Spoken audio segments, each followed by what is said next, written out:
Boas-vindas, viajantes das galáxias. Vocês acabam de aterrissar em mais um episódio do Código 42, o podcast que busca as respostas para as questões mais fundamentais da vida e do universo de quem pilota o seu próprio negócio. Eu sou a Mirna. Eu sou o Cris. E você está convidado a pegar uma carona nesse próximo papo. Aperta os cintos. E não entre em pânico.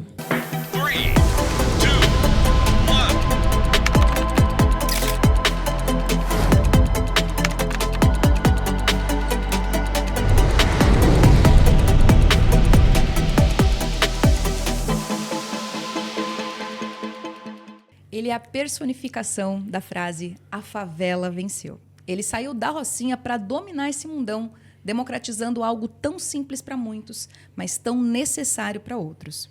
De um CEP, fez o seu ofício e o seu propósito, topando até nadar num mar de tubarões para poder levar mais longe o seu negócio.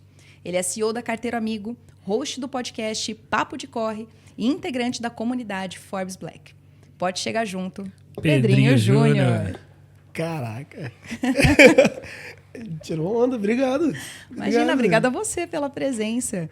Pedrinho, vamos lá. A gente vai começar com os dois pés no peito com você. Bora. Eu comecei a sua descrição falando que você é a personificação da frase "a favela venceu". O que para muitos é uma afronta, porque a gente ainda tem muita luta pela frente. Mas eu quero saber de você. Venceu? Cara, eu acho que tá vencendo.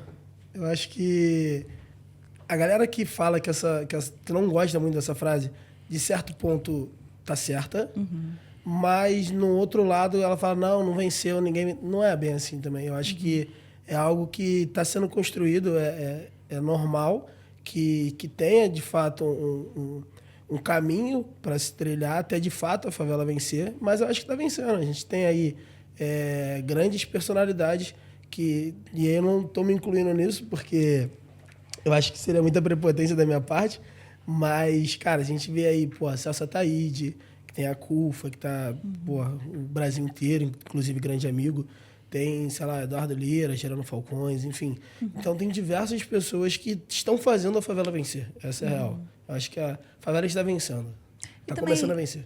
E é uma forma de resistência, sabe? Do chegamos lá. E é caminho também, né, Pedrinho? Não é só a chegada. É a trilha. A trilha importa mais do que a chegada. Exatamente. E aí, a gente fez na sua descrição também que você tem a Carteiro Amigo. Da onde que veio essa ideia? Conta pra gente. Cara, o Carteiro Amigo, eu digo que eu sou privilegiado, porque eu acabo herdando uma boa ideia. Eu não tive a boa ideia. Eu, claro, acredito que eu lapidei essa ideia para chegar onde ela está. Mas o Carteiro Amigo ele começou em outubro de 2000, se eu não me engano, com os meus pais e o meu tio.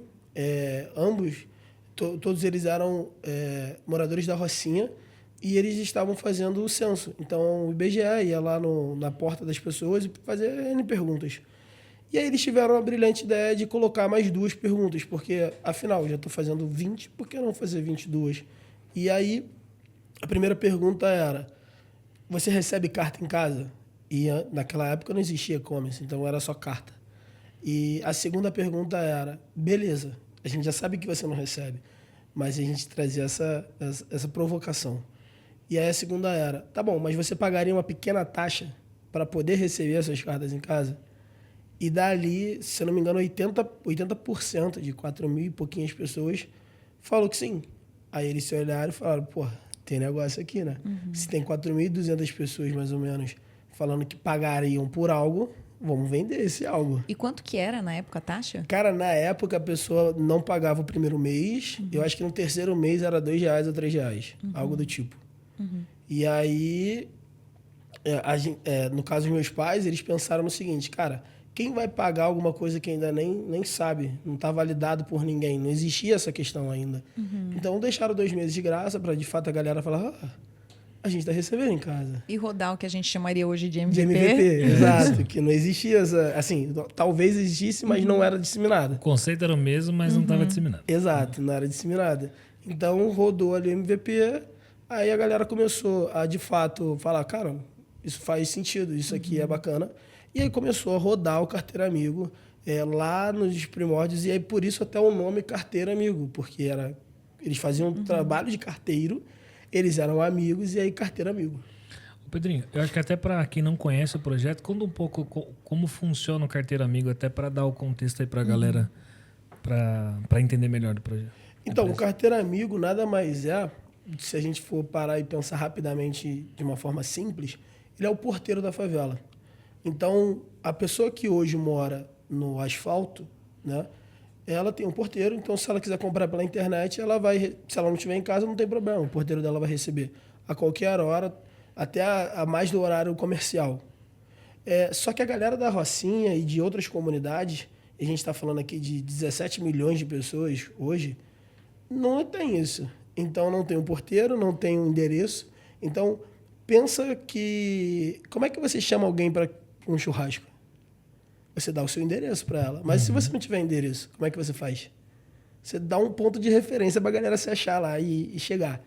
Então, é basicamente esse o conceito. O Carteiro Amigo, ele dá essa dignidade para a pessoa, para ela conseguir fazer algo que, teoricamente, para algumas pessoas é algo simples.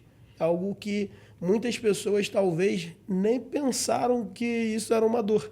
Porque você sempre teve endereço. É algo tão banal que você fala, endereço. Isso é tão real, Pedrinho, que eu tive a oportunidade de visitar a Rocinha e o Vidigal. E a primeira pergunta que eu fiz é: como é que vocês pedem iFood? Porque é tão óbvio assim para nós que sempre tivemos um endereço, que temos um CEP, que a gente só coloca ali no aplicativo e ele chega literalmente na minha portaria, que a hora que você se depara com um monte de casinhas numa viela, como é que chega até aqui as coisas? Então, é uma sacada aqui de novo, né? Para muitos tão simples, para outros tantos tão impactante. E aí você fala da questão do carteiro amigo sendo o conceito do seu carteiro na sua casa. E como é que foi o mapeamento dessas casas? E aí, olhando para a parte da tecnologia mesmo. Então, o mapeamento, e aí foi bacana porque lá em 2013, 12, se não me engano, a galera começou a fazer um mapeamento à mão. Então, a gente tem hoje o mapa da Rocinha feito à mão, viela por viela. E aí, beleza, quando finalizou esse mapa feito à mão, que demorou, sei lá, 1 ano e pouquinho para finalizar, aí a gente conseguiu passar isso para o AutoCAD, para depois ter isso em planilha, bonitinho, e aí conseguir imprimir. E aí agora foi bacana porque o Google está contratando a gente, está fazendo uma parceria com a gente para poder digitalizar de fato esse mapa que, cara, os meus pais fizeram em 2012, 2013. Que massa. Cara, que incrível. E, cara, quando você fala isso, 2012, 2013, a gente tá em 2024. Exato. Além disso, tipo, o que vocês tiveram de barreiras, assim, cara, para viabilizar? Porque não é simples, né? É um desafio. Vocês compraram trouxeram um desafio que tem um puta impacto social. A gente vai falar mais aqui sobre isso, mas quais foram as maiores barreiras aí nessa jornada? Cara, eu acho que as maiores barreiras, como qualquer negócio, é grana. Esse é um fato. Quando a gente está falando de Rocinha, principalmente, e aí eu vou falar bastante da Rocinha porque foi onde tudo começou, a gente está falando de 200 mil pessoas. E aí tu fala, pô, então você tá rico. Não, porque a maior galera nem sabe da existência do Carteiro Amigo, porque é tão grande que a informação não chega. Tá bom. Então, essa primeira barreira ali foi a grana. A segunda barreira foi, de fato, a gente conseguir se localizar. Porque o entregador, de fato, ele conhecia o espaço, o território, mas e se ele fosse embora? Eu ficava na mão de todos os meus funcionários. Eu tenho um entregador que, se ele for embora, eu tô ferrado, porque se eu não tenho nenhum ponto de referência para entregar o que ele entregava, e ele manda em mim. Essa é real. Então, o primeiro desafio, assim, a primeira barreira foi essa de a gente parar de depender dos nossos funcionários. E aí a gente trouxe algumas estratégias, como o tag e tudo mais, para a gente poder se localizar. Dentro do mapa mesmo, a gente trazer soluções como zona. Então, hoje eu tenho a zona verde, a zona amarela, a zona lilás, enfim. E aí eu tenho diversas zonas. Então, os maiores desafios foi realmente nessa questão da geolocalização mesmo, da gente entender como um todo o que era o espaço, porque basicamente estava só na cabeça de quem entregava. E hoje, basicamente, você criou um método, né? Um processo para fazer esse mapeamento. Sim. Hoje, é que uma vez, quando eu conversei com o Pedrinho a primeira vez, ele falou esse número. Você tinha ideia que era 200 mil pessoas que moravam na Rocinha? Eu tinha pelo tour que eu fiz. Que aí eu me dei conta do tamanho, porque quando a gente vê de fora, no alto do nosso privilégio branco, a gente olha e fala assim, é uma comunidade. Aí você entra na comunidade, você vê que tem tantos entrelaces ali que você não se dá conta do número de pessoas. Mas aí que a gente entra num outro ponto também, né, Cris? De novo, de olhar da nossa bolha. A gente não imagina que numa casa, que sei lá, quantos metros quadrados? 30 metros quadrados? Cabem 5 pessoas. Generosa, tá ligado? Tem uns 20. Exato, assim, eu dei um número hipotético aqui. Cabem 5, 6 pessoas, mora uma família de 10 pessoas. Então, a gente olha de fora, imagina que é pequeno, mas cabe muita gente. Ou eles fazem caber muita gente. Fazem caber. Então, eu sabia por essa informação, mas eu realmente acho que choca. E eu até quero emendar isso. A gente falou da Rocinha em 200 mil pessoas, né? Para além dessa comunidade, quantas outras vocês atendem e quantas pessoas hoje vocês têm dimensão de impacto? Cara, então, a gente atende a dados oficiais, a gente está falando aí de 73 mil pessoas na Rocinha e tudo mais, mas a dados oficiais a gente está beirando aí seus 400 mil pessoas em relação a No Rio de Janeiro. No Rio de Janeiro, Tá. com as comunidades, porque hoje a gente atende ali Rocinha, Vidigal, Vila das Canoas, Parque da Cidade, que são favelas adjacentes à Rocinha. E aí a gente vai subindo para as outras comunidades, como o Rio das Pedras, para fazer também esse atendimento para as favelas adjacentes. Então, aí em dados oficiais está mais ou menos esse número. E agora, quanto a gente de fato está fazendo ali de entrega, e é onde a gente pode comprovar que é uma pessoa que a gente está impactando, porque é a entrega que a gente está fazendo, aí a gente está falando aí de mais ou menos umas 50, 60 mil pessoas por mês. E aí, é claro, essas pessoas acabam oscilando, mas a gente está falando de 50 mil vidas, casas no caso, por mês. E aí, os parceiros inclusos, né, esses carteiros, eles são pessoas da comunidade, então é como se o dinheiro ele voltasse para a comunidade, de alguma forma. É isso. Na verdade, hoje, 100% do nosso efetivo que trabalha na comunidade é da própria comunidade. Então, isso também é um dado muito bacana, porque ninguém tem aquela questão de, poxa, eu vou ficar 2 horas no ônibus para ir para o trabalho. Todo mundo vai para o trabalho a pé, porque todo mundo mora na própria comunidade. Então, além da gente conseguir fazer essa geração de renda para dentro da comunidade através da contratação, de fato, dessas pessoas, a gente também faz essas pessoas gastarem na comunidade. Então, a gente está fazendo essa economia circular aí, vamos dizer assim. Pedrinho, uma pergunta. Agora, você falando sobre isso me deu uma curiosidade.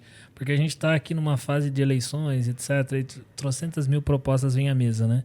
E uma das que se fala muito é de você levar a oportunidade ou os negócios para dentro das comunidades para exatamente ter essa redução, né, de saída e fluxo e tudo mais. Você acredita que de fato isso assim como o Carteiro Amigo foi de uma iniciativa, algo que impactaria positivamente? Assim, você falou de algumas barreiras e desafios, né? Você vê isso como um caminho? E eu tô te perguntando porque você construiu algo disso, entendeu? Entre eu falar e eu basicamente implementar e fazer, tem uma grande diferença, né? Cara, eu acho que sim, é um caminho. Eu estava até conversando num outro podcast que eu estive recentemente sobre exatamente essa questão da política para com esses dados que a gente acaba tendo. E, assim, a partir do momento em que a gente cresce dentro da comunidade e a gente, de fato, traz essa visibilidade das pessoas, da quantidade de pessoas e dos problemas que essas pessoas têm, torna-se um pouco mais difícil de esconder, podemos dizer assim, propostas públicas, né? Então, políticas públicas. Então, vamos supor, cara, como é que na Rocinha tem 200 mil pessoas e só tem uma UPA? Não faz sentido. Então, eu acho que a política ela acaba entrando também nesse viés quando a gente acaba explicitando cada vez mais dados que são para além de dados do IBGE, que é a fonte oficial para todos os políticos, podemos dizer assim, e todas as políticas públicas que vão estar acontecendo lá. Eu tenho uma pergunta com relação a mapeamento dessas pessoas. Qual que é a influência das Big Techs nisso? Então, você falou do Google, por exemplo, que a gente tem o Google Maps, mas a gente sabe que o Google Maps chegar numa rua asfaltada, plana, sem altos e baixos, é uma coisa. Quando a gente vai para o contexto de favela, em que você tem morro, é completamente diferente. Vocês têm assistência, pensando nesse mapeamento, como é que funciona? Isso existiu, não existiu? É uma coisa que vocês estão pleiteando para o futuro? Me conta. Então, na verdade, existe essa parceria com o Google, que, na verdade, o Google ele criou um código alfanumérico que se chama PlusCode, que é como se fosse o CEP dessa pessoa, porque ele acaba trazendo ali de latitude e longitude e trazendo um número único de cada 1 metro. Então, existe essa parceria, podemos dizer assim, hoje. Ainda não está implementada, porque o Google ele até me dá a tecnologia para implementar, mas não me dá o dinheiro para implementar. E aí, a gente está trazendo alguns patrocinadores, enfim, algumas coisas, algumas pessoas que possam botar esse dinheiro, porque também, como empresa, fica complicado eu investir numa plataforma que não é minha e que futuramente eu vou ter que pagar para usar. Então, assim, o Google ele se aproxima agora. Essas grandes empresas de dados acabam se aproximando, mas ainda não existe algo muito enraizado, nem oficial, podemos dizer assim. A não ser, claro, com algumas favelas menores. Então, vamos supor, tem favela de 3 mil pessoas. Cara, beleza, eles vão lá e vão mapear e tá tudo certo. Mas quando a gente está falando da grande massa, é algo ainda que precisa ainda precisa caminhar um pouquinho. Você tem fácil dados em relação ao número de favelas existentes no estado do Rio de Janeiro? 763, se não me engano. Quantas vidas a gente está falando? No Rio, 2 milhões. Tá. Cara, bastante. Hoje a atuação de vocês é exclusivamente no Rio de Janeiro? Não. A gente agora está começando a vir para São Paulo. Perfeito, era essa a minha pergunta. A gente está começando a vir para São Paulo agora. E aí a ideia, a gente iniciou fazendo asfalto, que era mais fácil, dá mais dinheiro mais rápido, essa é a realidade, para que a gente consiga realmente criar caixa para poder atingir as comunidades. Então, um spoiler rápido aqui, a ideia é a gente ir ali para a Zona Sul, Capão Redondo, aquelas favelas todas no entorno ali do Capão Redondo. Então, essa é a ideia. E dentro desse processo, Pedrinho, de sair do Rio, vir para São Paulo, realmente expandir o negócio de vocês, que apesar de ter uma parte social muito importante, não deixa de ser um negócio, né? Qual que é a principal diferença que você percebe entre as favelas do Rio e as favelas de São Paulo? Cara... Você como morador, né, de uma favela que cresceu lá, como é? Cara, eu acho que a principal diferença é que as favelas de São Paulo parecem ser mais parecidas. As do Rio, elas são, assim... A Rocinha, ela é extremamente diferente do Vidigal. E uma é como se fosse co-irmã da outra, sabe? É uma do lado da outra. E as pessoas são extremamente diferentes. Aqui em São Paulo eu vejo mais que é diferente por zona. Então, cara, a galera da Zona Leste tem a sua característica, mas meio que todas as favelas de lá têm essa mesma característica. E eu posso estar falando uma grande besteira, mas é algo que eu vejo. A galera da Zona Sul tem a característica totalmente diferente da Zona Leste, mas todas as favelas são meio parecidas. Então, eu acho que a grande diferença, ao meu ver aqui como um morador, seria isso. A gente não pode deixar de falar também da questão do poder paralelo. Então, o Rio de Janeiro acaba sendo muito mais ostensivo. Então, cara, eu dei um rolê aqui em São Paulo, fui em umas 20 favelas e não vi uma arma, não vi nada. Entende? E fui realmente lá dentro e tudo mais. Então, assim, isso também... Para a galera que é moradora, isso faz uma diferença absurda, porque você não está convivendo com aquilo diariamente. Então, quando a gente fala do Rio, por mais que a galera até goste de morar nas favelas, e muitas das vezes, é algo que a galera aprendeu a conviver quando a gente a coexistir com o poder paralelo que está lá. Então, em São Paulo, eu vejo que é bem menos ostensivo, até por conta de N fatores, mas eu acho que a grande diferença é isso aí. Interessante. E a influência social, política, o quanto isso também impacta na forma como esse negócio roda, né, Pedrinho? E eu sei que você é formado em engenharia, certo? E aí, até quando a gente estava pensando na pauta, a hora que eu vi engenharia civil com pós-graduação em gestão pública, ele foi muito certeiro no que ele queria fazer. Não é sem querer. Não é sem querer. Eu vou fazer uma primeira pergunta já sabendo da resposta, mas é só para complementar aqui. Você acha que isso te ajudou? E se sim, como? Cara, eu acho que ajudou demais. Porque quando a gente fala da engenharia, isso traz um raciocínio lógico, um raciocínio rápido, acabar com problemas rapidamente. Então, E isso acaba lidar com problemas também. Então, eu acho que isso é bem bacana. E isso me ajudou bastante na vida empreendedora, podemos dizer assim, onde a gente tem problema a todo momento. E na gestão pública, nada mais do que o que eu meio que já faço. Então, entender um pouquinho mais como a gente traz aquela questão que a gente falou um pouco atrás, que era de políticas públicas, através de dados, enfim. Então, eu acho que isso contribuiu. E, assim, na boa, não foi de uma forma 100% pensada, tá? Então, eu lembro que eu comecei a fazer engenharia, na época o meu pai já tocava, o carteiro amigo e tudo mais, mas eu lembro que eu comecei a fazer engenharia porque estava construindo a minha casa, e aí o engenheiro foi lá, colocou a placa e tudo mais, fez todo aquele processo, e a gente pagou maior dinheiro pro cara só meio que assinar, sabe qual é? Eu falei, porra... Tá fácil, hein? Pô, isso aqui Sacanagem isso aqui comigo. tá muito fácil. Pô. E aí a gente tava num bar, onde quando a gente foi pagar, e ele sentadinho assim num bar bem simplão, sabe? Com a mesinha de ferro e tal. Cara, toda hora chegava alguém com, pô, da obra aqui, ó, toma. Eu fui contando, né? Eu falei, pô, não é possível. Eu tava ali, deixa eu tava fazer ali. o dado na hora ali, né? Aí eu Deixa falei, pô, esse cara em 2 horas aqui levantou 15 conto, pô. Isso há 10 anos atrás. Quanto que eu vou ter que trabalhar, né? Eu falei, não, eu vou virar engenheiro, pô. Não foi bem assim. Mas, aí, assim, foi muito nesse viés de fazer dinheiro. Desde moleque eu sempre quis fazer dinheiro. Essa era a real. E aí eu fui para engenharia para fazer dinheiro. Aconteceu que nem trabalho com engenharia, mas... É quando a gente falou isso num outro papo, que quando a gente olha para nossas escolhas e quando as coisas funcionam bem, você fala, nossa, foi tudo muito intencional. Daí você fala, Pero mais ou menos, né? Nem foi, sabe? Era só dinheiro, era a busca do dinheiro. Ô Pedrinho, e a mina até na abertura, ela colocou o desafio de nadar no mar ali de tubarões, né? Que foi um processo que você participou ali de fazer o pitch, né? No Shark Tank. Como foi essa experiência, cara? Cara, te falar, eu acho que foi uma experiência, assim, clichê, mas foi uma parada única, sabe qual é? Eu acho que eu nunca tive outra experiência como aquela numa visão de nervosismo, sabe?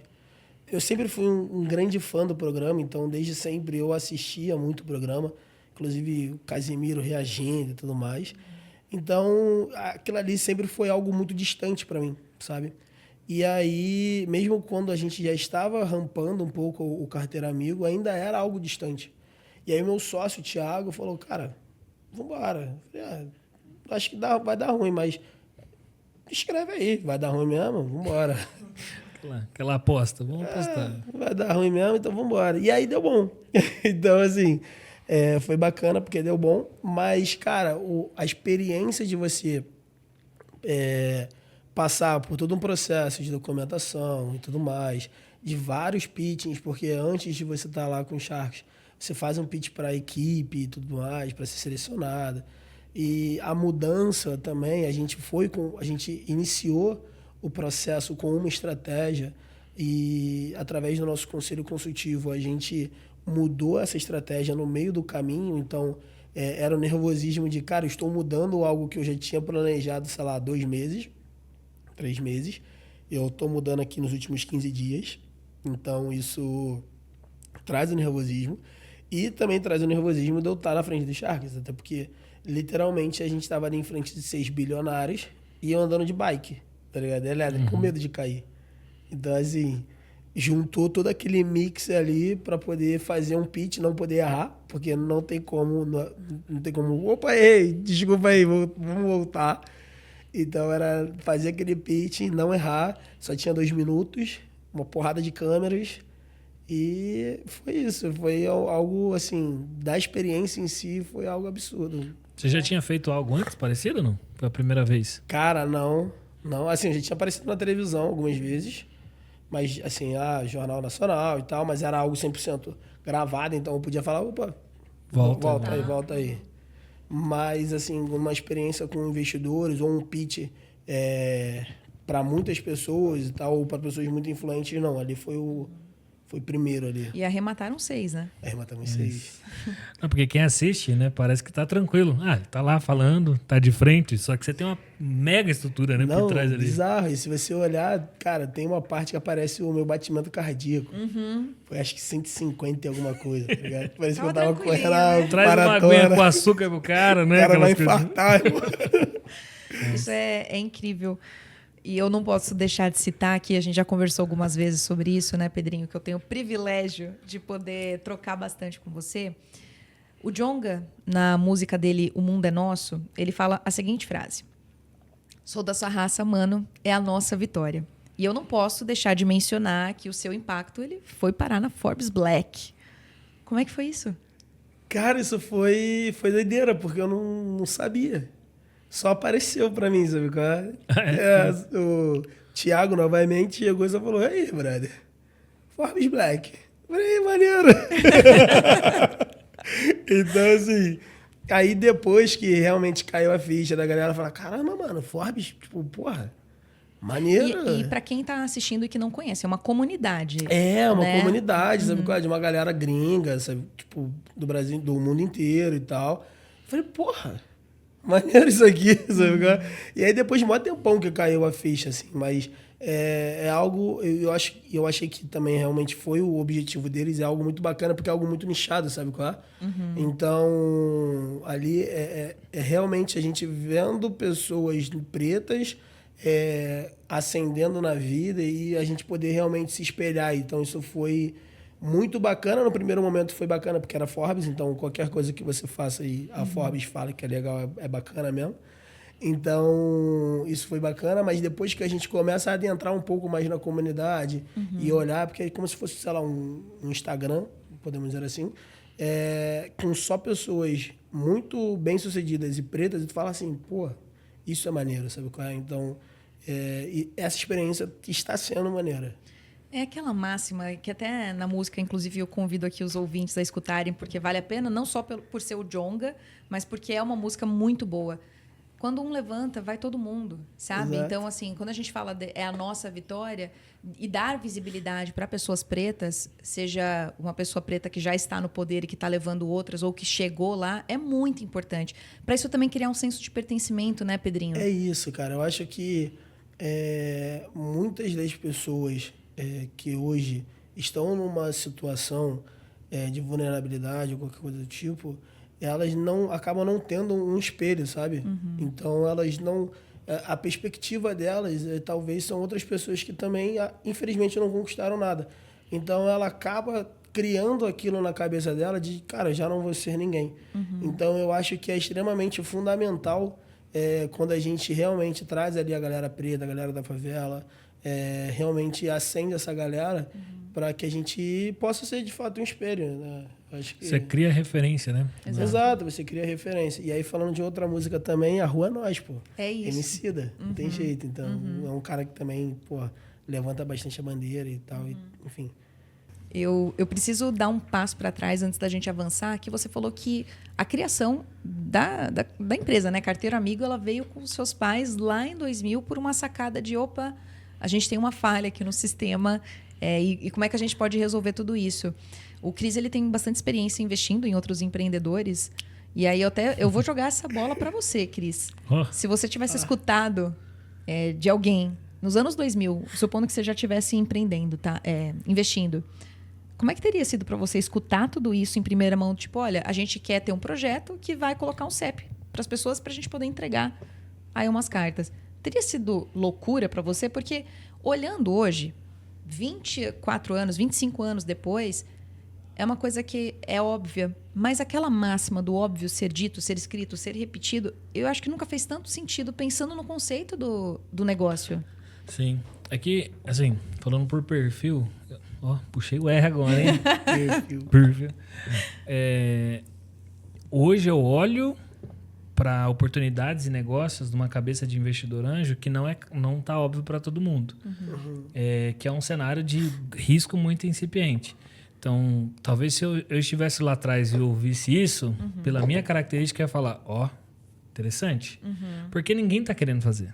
E é uma dor real. E é uma puta sacada, assim, né? Muito. Dos seus pais de falar, já tô fazendo uma pesquisa aqui, deixa eu meter 2. Exato. Olha, tipo, o nível de clareza, né? Sobre dor e etc. Porque viviam, né? Estavam ali do dia a dia. Só que eu acho que teria tomado muito nãos, para falar a verdade. Porque quando a gente fala de investimento de risco, de oportunidades, por mais que a gente fale muito do estímulo de inovação, do trazer algo novo, a maioria do capital de risco ele vai no risco até determinado ponto. Certo, quase ali. Tá ligado? Entendeu? É até um exemplo que o Thales tem na criação da EasyTax lá atrás. Era uma boa ideia, que se validou uma boa ideia, não só pela EasyTax, mas pelos outros negócios que se criaram.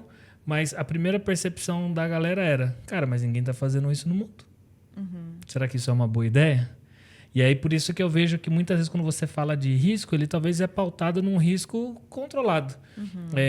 Mas assim, voltando no tempo, cara, é uma maturidade de dor e necessidade que às vezes leva muito tempo, talvez, para chegar no ponto da construção, do investimento, do olhar, né? Dos investidores. Eu acho que é isso. Acaba realmente sendo uma parada que... e ainda mais puxando, naquela época... negócios relacionados à favela não eram tão bem vistos quanto é hoje, sabe? Excelente. Pela a definição de favela, né? Qual era a percepção? Exato. E uma favela do Rio de Janeiro com as especificidades que o Pedrinho já falou. E agora eu vou devolver para você, da perspectiva do investido, não o investidor. Quais foram os desafios que você encontrou? Para captar, no caso. Isso. Cara, eu acho que foi a validação de dados. Porque quando você fala para o investidor o seguinte, cara, na Rocinha tem 200 mil pessoas. A primeira coisa que ele vai fazer é abrir o IBGE. No IBGE vai ter 73 mil. Então ele já vai olhar e vai falar assim, esse cara quer me enrolar. Esse cara que está dobrando aqui os números para algo parecer mais bacana, mais palpável. Então eu acho que a falta de informação das favelas, no geral, isso é uma grande barreira para a questão da captação. Esse é um ponto número 1.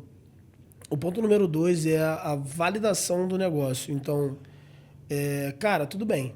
É um negócio muito bacana, é um negócio muito legal.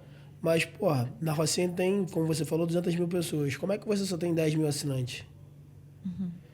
E aí entra naquela velha que eu falei atrás. Falei, cara, a Rocinha é muito gigante que às vezes nem chega essa informação pra galera. E aí o cara vai falar, mas é uma dor dela, como é que não vai chegar a isso?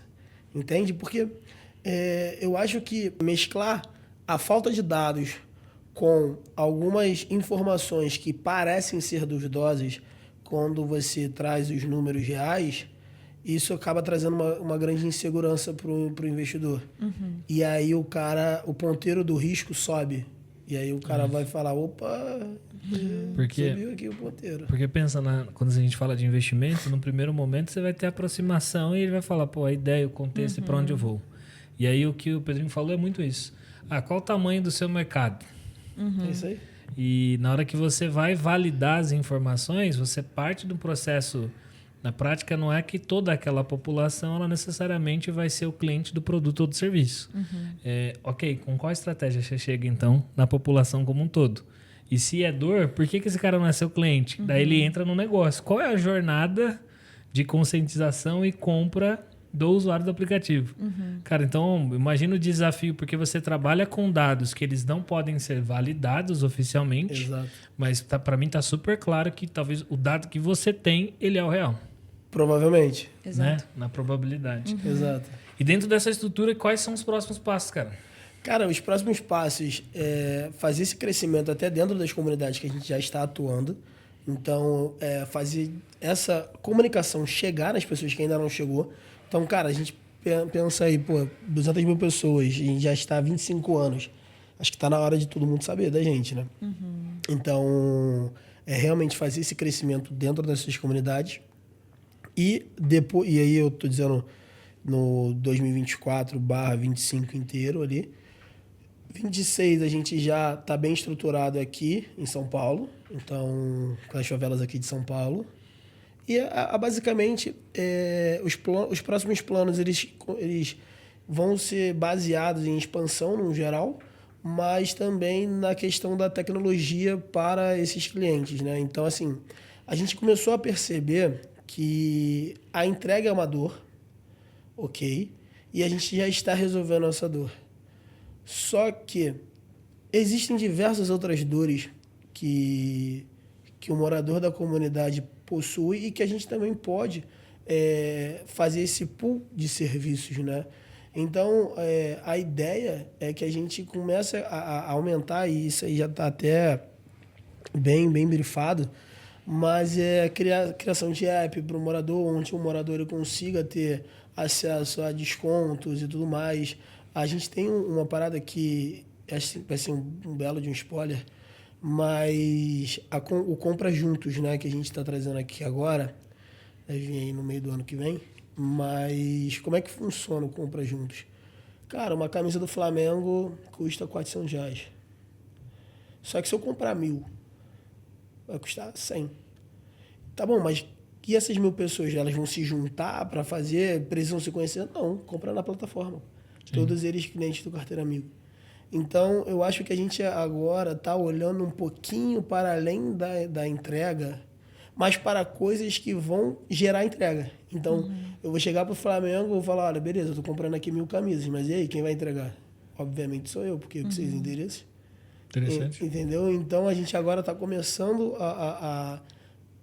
tem a questão da expansão, ok? Mas a gente está começando também a pensar em novos serviços que vão gerar cada vez mais pacotes que são entregas. Construção de uma forma de construir o ecossistema em cima de uma dor que você já está resolvendo. É isso. Né? E que incrível, porque é acessibilidade, é democratização, é chegar no cara que está na comunidade, mesmo que chega para o cara que está na Zona Sul, sabe? É isso. E eu acho isso fantástico. Para além do propósito do CEP mesmo, é isso, é o acesso que você vai dar para o outro de ter as oportunidades que, eventualmente, você, como uma pessoa privilegiada, também tem. Então, é fantástico. E não é modelo não é devaneio, tá? Porque isso que você falou, ele é modelo de negócio que existe num contexto teoricamente mapeado e do asfalto. Então, você está olhando para uma dor que tem que ser resolvida e precisa ser resolvida. E até uma pergunta, você falou sobre as iniciativas, né, de desafio de caixa, investimento, etc. Quem nos ouve aqui, cara, qual é um caminho possível para estar conectado, que é interessante, que pode apoiar vocês de alguma forma? Cara, então, eu acho que a gente está aberto a conversas, obviamente.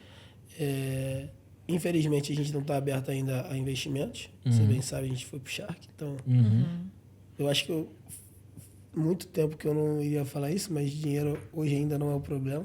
Isso é muito bom. Isso é muito bom. Mas eu acho que apoiar não necessariamente só em grana. Eu acho que a gente hoje tem uma solução muito bacana também que envolve microempreendedores nessa questão do varejo, né? Então, se você for parar para pensar, cara, eu tenho uma lojinha no Instagram que o cara vende...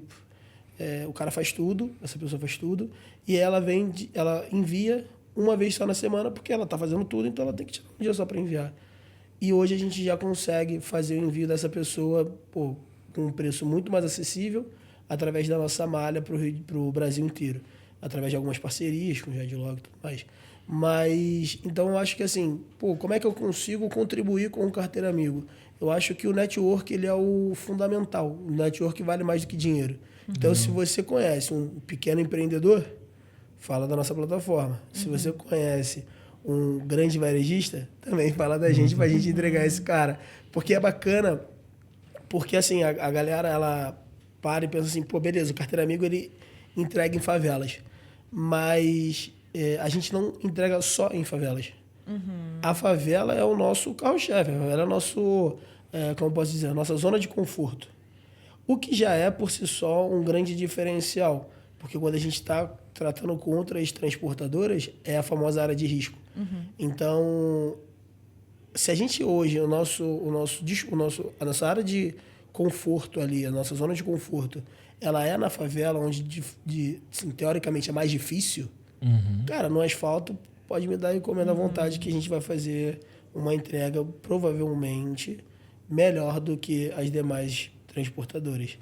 Então, É network. Massa. Quer ajudar o carteiro amigo? Conecta. É Nossa. isso. Pedrinho, que papo, cara. Eu tinha certeza que esse ia ser um dos episódios que, pelo menos pra mim, Cris, ia me impactar num nível pessoal muito grande. E o nosso podcast ele foi inspirado no livro do Guia do Mochileiro das Galáxias. E o Código 42, no guia, ele é a resposta para as questões do universo e da vida. E aí eu quero saber de você, Pedrinho. Para você, o que é o verdadeiro Código 42? Cara, eu acho que quando a gente fala sobre sucesso e coisas assim, eu acho que é paz de espírito no geral e realmente trazer essa consciência que a gente acaba trazendo mais pessoas na nossa trajetória do que só a gente. Sabe qual é? Então, o sucesso para mim, obviamente dinheiro é muito bom, mas é realmente trazer, assim, eu gosto de dizer que é literalmente ali abrir o caminho, arar o mato ali para a galera poder vir atrás, entende? E eu já estou pegando uma trilha de uma galera que já veio atrás. Então eu acho que é realmente essa coisa de a rua é nós, Ubuntu. Então, enfim, realmente essa coisa. Eu acho que é isso. Incrível. Você falou de networking e eu quero que você deixe as suas redes sociais aí para a galera te acompanhar, te prestigiar. Acompanhar também Carteiro Amigo, que é uma baita iniciativa, um projeto, um negócio incrível. Vai lá, o palco é teu. Cara, eu sou extremamente startupeiro. Então, assim, pedrinho.carteiramigo. Tá ligado? Quer me achar, é pedrinho.carteiramigo. Quer achar o Carteiro Amigo? Carteiro Amigo Express. É isso. Então, ela vai ser muito fácil. Então, Instagram, o site, enfim, Carteiro Amigo Express. E a minha pessoal, pedrinho.carteiramigoexpress. Excelente. Facinho. Você, Cris? Facinho. Cristiano.ffreitas no Instagram, no LinkedIn, Cristiano Freitas e siga minha news. Excelente. Por aqui, @MiaBolraf, em todas as plataformas e no LinkedIn é Mirna Bolraf. Nós somos @Código 42 no Spotify e no YouTube. Espero vocês no próximo episódio. Até mais. Valeu. Valeu.